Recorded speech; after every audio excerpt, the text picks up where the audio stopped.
Welcome back to my channel. Imagine you are running a web applications where only trusted user can access sensitive endpoints. Whenever we are going to develop any applications, obviously there are certain things that we should not expose to certain users. How we are going to doing that? So even there stolen credential or brute force attacks, right? So we will discuss about the power of IP restriction, and today here I'm going to show you how to implement it in Spring Boot.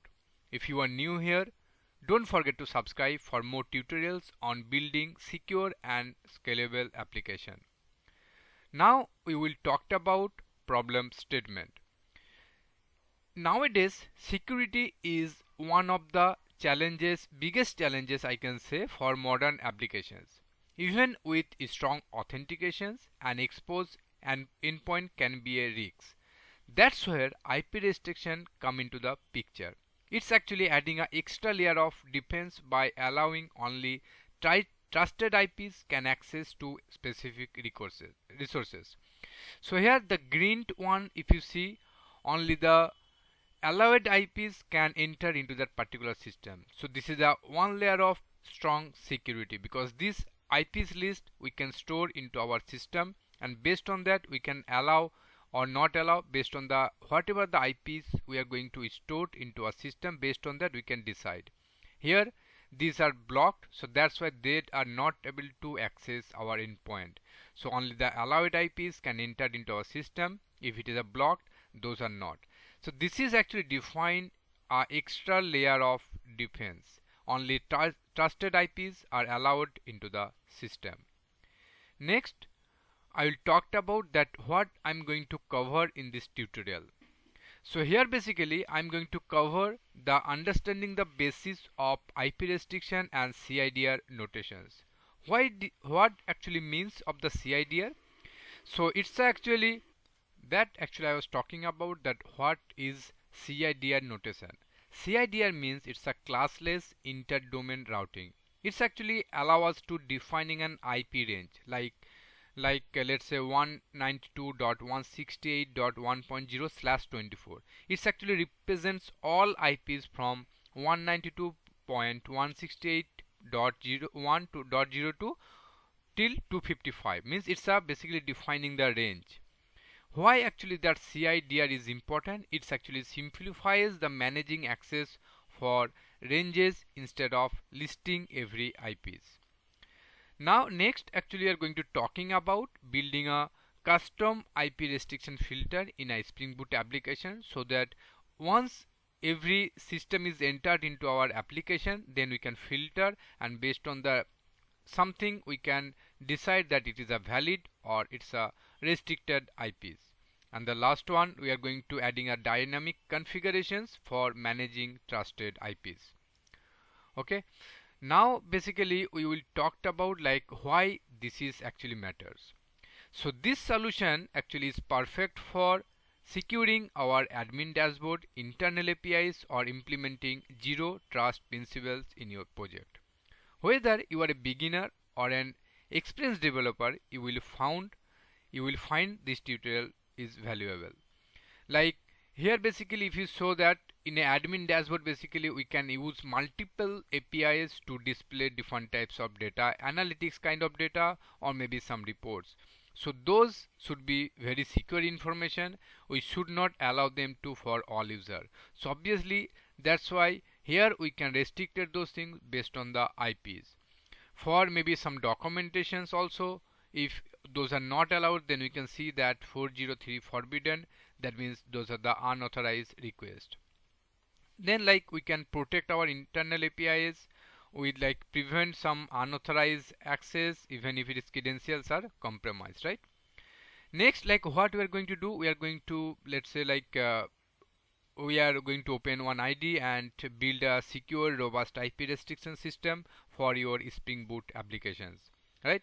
You can use like any IntelliJ ID or maybe another ID with a Spring Boot project open. Then over there like we can set up the project, and like we can create all the related classes over there, so that we can see in a real action that how it will be look like, right? So without further delay, let's go to that and create the project for IP restriction in a Spring Boot.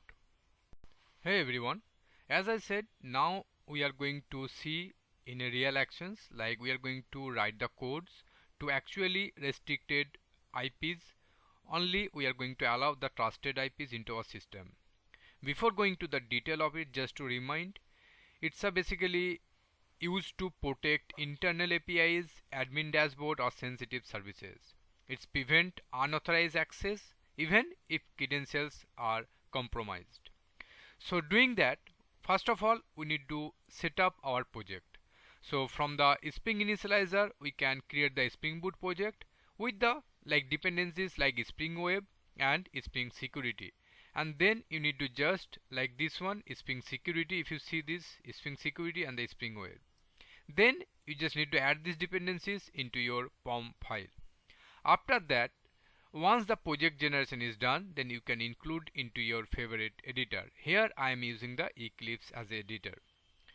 Once you are done with that, then we are going to write the code for it, like implementing the filter. So first of all, we need to adding the CIDR notations like classless inter-domain routing, allowing ranging like IP ranging from some range, right? I will show you that how we are going to doing that. So first of all, for creating the filter, we need to create one class, let's say IP restriction filter. Okay. So here basically we are going to write the main logic and this will be the component. So let me create that class IP restriction filter. Okay. It will be a component. You know, in a Spring basically all the things will be served as a component or service or something like that. It will extend one per request filter. Okay, so this particular class we need to extend this one per request filter. Once we will extend this one, then actually we should override some, we need to implement some unimplemented method like this do internal filter. Okay, so here if you see like this request, response and the filter chain, it throws these two exception. One is the sublet exception and another one is the IO exception. Here what we are going to write, first of all we need to get the client IP. How we are going to getting that? So from this request we are going to get that client IP, like request, this is the HTTP sublet request dot get remote address. So it will return the client IP. Then we can like check that particular address or like this IPs is valid or not. Okay, so here basically we are going to catch this exception and here in the response we are going to set that like this internal server error or we can write this one response like error while processing this IP address. So first of all we need to check this like is IP allowed. So we need to create one method. Okay, so we need to create one method over here. This is IP allowed, because this particular things we need to write, we need to do over here. Before that we need to check that whatever the IP is coming from the request, that is actually valid or not. So for that we need to create another method where we need to pass this IP and the CIDR. Okay, these two we need to pass and then we need to like see that how we are going to validate this one. So here basically we need to write some logic that how this logic actually basically like this IP restriction can be done. So this scenario we need to write over here. So let me add this one. Okay, so this is the logic. Okay, so what basically we are doing over here, we are splitting this CIDR with this slash and then we are taking the part 0, this is the IP and this is the prefix length. Here we are actually checking this one and converting into byte. Then we are just comparing all the things that those are valid IP is or not. Means we are actually taking the range over here. And this particular method, okay, we need to like use in a over here. So here basically we can do return. Then okay, before that, here we need to like defining this list of this, allowing the CRDI range. So let's say we are defining some range over here, right?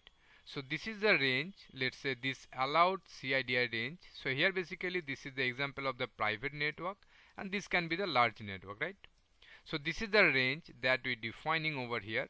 So using this list, actually we need to see that particular here in a code,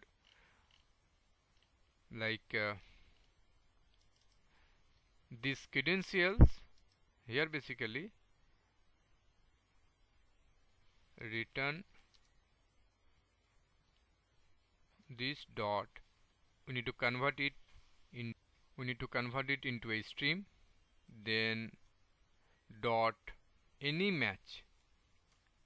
Here basically we need to write that predict. Okay, so what will be the predict? So here we need to compare this CIDR. Here we are going to is IP is in that particular range. Here we need to pass this client IP and this CIDR input. Okay, so then actually we are going to check that this condition we need to see over here. So what it will do basically, it will check if the IPs is in the allowed CIDR range. That actually we are checking over here. But if you are means in a real scenario that will happen. But in case of the, if we are using just to check in the local, how we are going to checking that? So for that we need to defining another constraint over here, which will like defining our local IPv4 or IPv6 IPs over here. Like if you see, once we are doing the development in our local, so this will be the IPv4 list and this will be the IPv6 list, right? So if we are trying to access some data or APIs from into our local, then this IPs basically we are going to get, correct? I will show you that how we are going to checking this one. Now this also we need to see over here. So for that we need to write some logic over here, like this allowed IPs from the local. So what it will do, so basically this is a list and that contains the client IPs or not. If so, then it will be returned true, else not. And if we are not using the local, then it will see this CIDR ranges. Okay, now this is done. Now here actually we are going to check, like here we are going to, what we are going to check, we are going to check if the IP is explicitly allowed,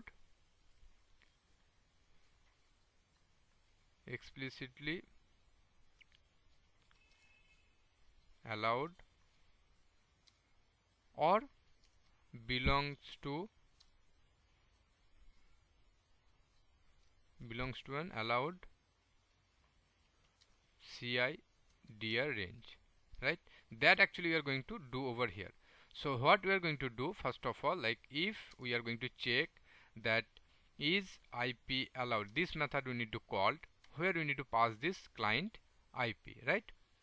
And if it is allowed, then in a filter chain basically here basically using this filter chain dot, we need to call this do filter, and then we need to pass this request and response. So here basically we are allowing the request to pass over here. Else, like if it is failed, then we are going to like set the data in a response. So in a response basically response dot set status. What status will be set over here?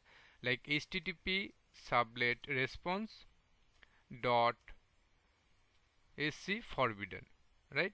Because we are not going to allow over here, so that's why we are going to set as a forbidden. And also we can write the response like you can say that access denied. It will give us the 403 response code, 403 response code over here. Okay, and also you can write that access denied for this IP. Okay, so this is actually about this filter. So what we have done over here, we have first of all we have set the IPs, that local IPs IPv4 and the IPv6, and these are the CIDI ranges. These are the, for the demonstration purpose, I am keeping over here. In a real time or real application, basically we can keeping those IPs list into the database, so that we can dynamically add or remove those IPs from the database without changing the code, right? So this is about the filter. So what it is doing, it is basically doing the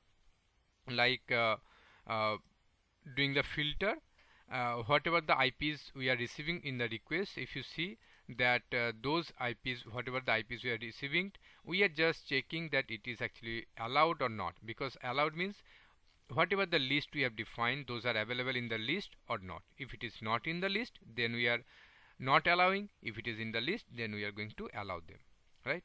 Next, actually register, we are going to register this particular filter into our Spring Boot Spring security configuration, right? So for that we need to create another configuration class, that is security config. Okay, so here basically we are going to create that class, new class, that is security config, and we can annotate this particular class with configuration annotation in Spring, because it contains the configurations. Okay, so first of all we need to use that IP restriction filter over here, because we need to inject this one, right? And we need to, as it is a final, so that's why like we need to initialize in a constructor, because here we are actually injecting, instead of auto adding this one, we are just injecting as a constructor bin. So this is called the constructor bin injection, because we are initializing this particular bin while actually constructor is initializing. So then actually we are initializing this one, so it is a constructor we are injecting over here. Now actually we are going to create one bin over here, public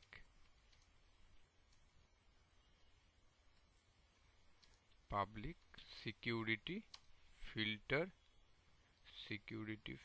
chain,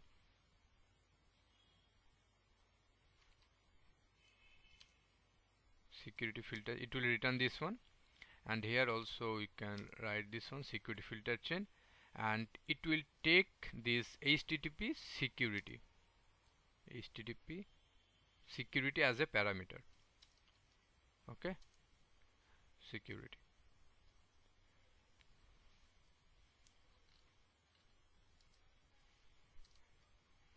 Okay, so now actually here we need to, using this HTTP, using this security, actually let's say it's a HTTP instead of that HTTP, so that it will be look short.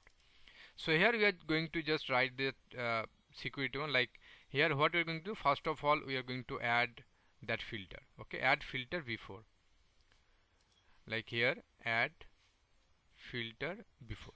So there is a filter like this one we are going to add, because this is a filter, and then we are going to use that username password authentication filter over here. Okay, like in case of we are going to use something, then this particular things we need to use. So what you will do, it will authorize request. Okay, and here we need to use this authentication auth, and then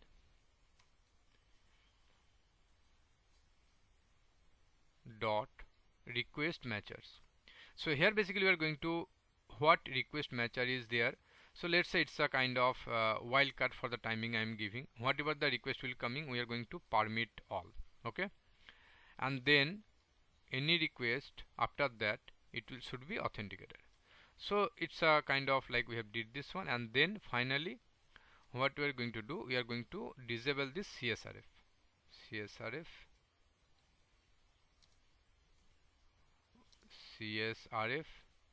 dot disable. Okay, so we have disabled this CSRF over here, and it will throw one exception, so that we can do throws exception. Okay, so what we have done here, so like here basically we have used this HTTP dot adding the filter. After that we are just going to return this HTTP build. Okay, so what it is saying, it is saying this authorized request, actually it will be the authorized HTTP request. Okay, now it's fine, right? It's not showing any kind of. So what we have done over here under this Spring security, so here we have added this filter and we are allowing the whatever the like API we are going to call, so we are just permitting, right? And also we have disabled the CSRF. So this we have done under this security. Next we can create one custom exception handler. So that we can do using this like controller advice. Let me create another class, custom handler. Here basically it will be used like as using this advice over here, okay, controller advice, and then like we can use this exception handler, right? Means here basically we need to use this exception handler annotation and any response status exception here, like here we are just saying this forbidden, and in a body like we can say that access denied. So that we can like do over here, and finally like we are returning this like this error response. This is record, this is basically used if you see this error over here. So actually instead of creating the DTO, we have just created the record over here so that we can be passing this message and the exception the reason. Now just to check this one, we need to create one controller, right? So here basically we are not going to create any complex controller, we are just creating one simple controller just to test. So let's say it's a home controller, and here if you see that controller actually like for just creating one home like method over here, it will just pass this method like welcome, your IP is trusted. Like if all the things are fine, then we will receive this message, else we are getting the 403. If that like it's not like allowed, so then actually are going to get this message. So here for the timing we can like put some kind of messages like access denied or something like that, so that you can like get this message. Like we can put some sys out so that in a console basically we can see, right, like access denied for this IP. Here we are going to use this, and similar kind of access denied, or we can use this access allowed for this IP here, correct? Okay, so next, so that means program wise we are done now. In next what we are going to do, we are going to like start this application and see from calling this particular API, whatever the API we have, this REST controller we have created over here using the REST controller annotation over here, and we have used the get mapping. So this is the get method, and we need to just call this from the browser or maybe Postman to see that particular is allowing or not, right? So next we are going to start this application and see how it is working. So as I said, for starting this application, actually here this is the main entry point of this Spring Boot application. Now here we just need to right click, then run as application as Java application. So it will start the application and it will expose that particular REST API for us. Then from the after starting from the browser, we can see that we are going to call this particular API using the localhost, and the port default port will be 8080. So we are going to access this by localhost and 8080.